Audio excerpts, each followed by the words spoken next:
Hey, so today we are going to make a very fun and special recipe for Mother's Day that's super easy to make with your little ones.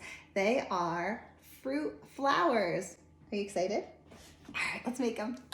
Okay, so this recipe is really simple to make. All we need is what? Strawberries. Strawberries. Blueberries. Blueberries.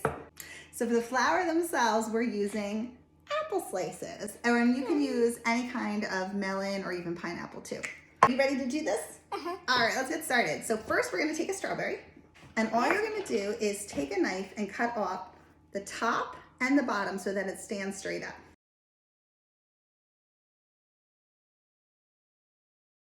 So now our strawberry is gonna stand straight up.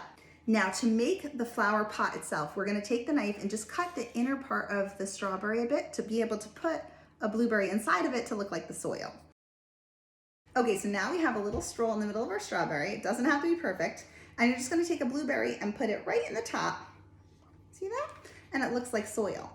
Now we are going to take a stick, and put it right into the blueberry. Perfect. And so now we are ready to add our flour. But first we have to make our flour. Ready? So with the flour, we're gonna take any sort of melon or apple or pineapple sliced flat, and then we're going to take a fruit and vegetable cutter, and I have these on my Amazon store if you're looking for this brand. Okay, now just help me push down.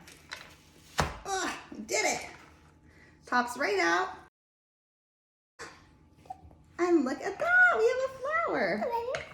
All right, now to make this look like a realistic flower, we are gonna cut a blueberry in half and put it right in the center. See, it's gonna go right in the center. Now to get it to stick, you could put peanut butter, you can do a lot of things, but what I do is just cut a small piece of the cake pop and then insert it from the blueberry through the apple. And then just push it through and it holds it in place. Okay. Now we have our flower pot, we have our flour, we're just putting it together. What do you think? That's how simple it is to make these adorable and delicious Mother's Day flowers. And they're made from any fruit that your mom might like. So you can get creative with berries, pineapple, melons, whatever you like. What do you think, Emily? Good. Good, okay. We're gonna put them on a tray, serve them up, and have a happy Mother's Day. Bye. Happy Mother's Day. I love you.